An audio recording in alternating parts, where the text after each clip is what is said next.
Even when I come back now, I still hear so many great things about those memories. And you wouldn't think that with the history they had in the 80s, those 90s stapled into people's heads. They really appreciated that team. Certainly I remember the hard times, but I kind of tend to remember the great things that happened from 95 on. After we won the Cup in 90, we went on, and I think we're in the finals of the West and lost. And I think the hockey club really struggled for 5 years again, trying to find an identity. Well, it was a very young team. When I was here, I knew, my run was over, and now it's someone else. We felt like we were kind of living in the shadows of the great, team before us. As a young group of young guys coming in, we felt pressure to play, but it was a good thing to be, trying to obtain what they expect here in Edmonton. That's hockey greatness. It was fascinating how in the space of 4 or 5 years, the Oilers morphed from overwhelming favorites to this gritty underdog type. And their players, Doug Waite, Ryan Smith and those guys, they found ways to win a lot more games than I think a team without that type of character would have. If you remember, politically, the dollar was struggling a bit. There was a lot of other things that went into it, but I certainly felt like we put an entertaining team that worked hard on the ice. The fans and the people that got involved and rallied around keeping the team here, and it was just the support that you got from everybody was just tremendous. In the corner, tried to center it, hit Linden, Buchberger back to Arnott, wrap around, loose puck, they score! Ryan Smith jams it into the net! Obviously I was 19, 20 years old, and we're in the playoffs, and guys are, slashing, taking cross checks, broken this, broken that, and they're getting up and playing again, playing through pain. And I remember we had guys that were injured that could play, and then guys that couldn't play. And we had guys come up from the minors that were huge. The tightness group of our dressing room didn't matter who you were. If you could go out there and compete and battle and achieve to accomplish what everybody was set out to do, that was the common goal. I don't think they can catch him. Smith coming in. He scores!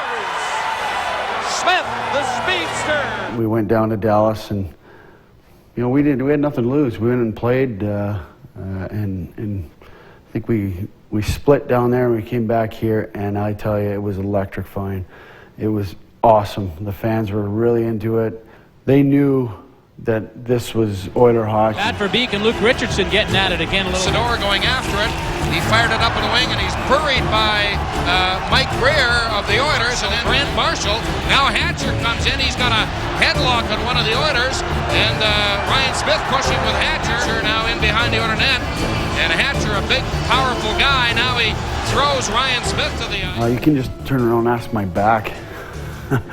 Darian Hatcher, Richard Mavichuk. But, they made us better as a group. And, the old Oilers talk about the Islanders making them better. Dallas and Colorado made us better, too, by those early on battles. Being obviously the swan song year for Rexall, and as I knew at the Coliseum, I think that, to me, the memory of not just that series, but probably the game we were down 3-0 with 4 minutes left. Short-handed, but Modano is up there, he scores! Modano and Joseph moving! Lost it, got it back again. DeVries went in. Joseph kicked one out, rebound, they score! Got it back, and the shot is blocked by Joseph. Big rebound, though. Cleared it, they score! People left the building.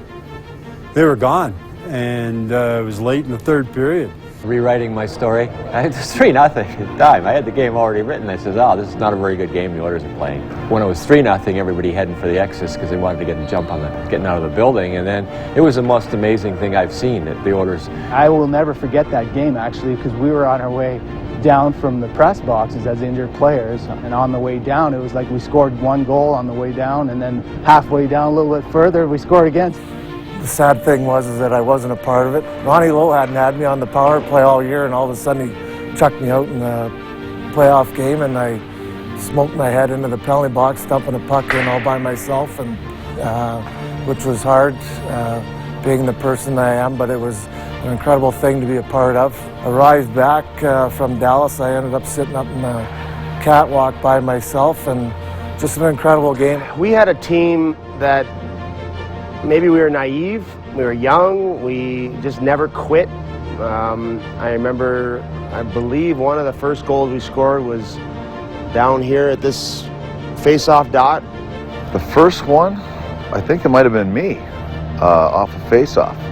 Just kind of, I think we had 12 shots throughout the game, and there's 4 minutes left, and the crowd's dead, and it was their first taste of it in a long time, so it was just like they were waiting for anything. Doug White breaks the goose egg with 4 minutes to go in the third period, and it's a 3-1 hockey game, and the fans have been waiting for this. We played Dallas every year, but we felt like we could beat them every year, no matter what our seed was. I mean, that's kind of the mentality that we had. Coming right in. Scores! And the Oilers are still breathing. People are turning around on Wayne Gretzky Drive in the middle of right in the middle of the road, going through the ditches and coming back. And they watched us win in overtime. And to me, that was my greatest coaching time. It was a lot of fun. We had a team that never quit trying. Oilers trail by 1. Marchand wins the draw. Richardson to McGinnis. Scores! The Edmonton Oilers have tied the game! They have tied the game! Then we went into overtime, and the goal is still questionable because back then you couldn't have a skate in the crease. And I think Mike Greer had skated through the crease, and I had shot it from the right side, and we ended up scoring and winning in overtime, and then we ended up winning the series. But they still question the goal. The guys from Dallas, they'll always tell me, no, it didn't count, but in our eyes, we did. Got it out, and Harvey takes the puck. Greer can't stop it. Aronov is back there. He has played an eternity tonight for Edmonton. Here they come, the Oilers. It's dropped back for Bookberger. Shoots, scores! Bookberger! The Oilers win it! And all of a sudden, he kicked his leg like he was riding a Harley, and all of a sudden, the roof came off, and obviously we erupted as a group. It was pandemonium in the rink, and of course in the room back in the series, and then it was pretty amazing. I think that gave us a lead actually in the series. You'll never hear me say that we were better. We were better that night. Oh my goodness! Curtis Joseph has made the play of the series. You know, you look at that situation and you say, how did Curtis Joseph stop Joe Nieuwendyk the shift before? How did it happen? And then to be able to go down and score the goal, I mean, it was, it's one of those moments that obviously I'll never forget. The people back here celebrated like we won the Stanley Cup. You know, it was like, holy cow, the Edmonton Oilers just beat the Dallas Stars in the first round. And it was a pretty special moment. Try here, rushing the center and down the way. It is Marchand! Scores! Marchand scores! And the Edmonton Oilers are going to move on. Can you give us a couple comments here? I mean, phenomenal.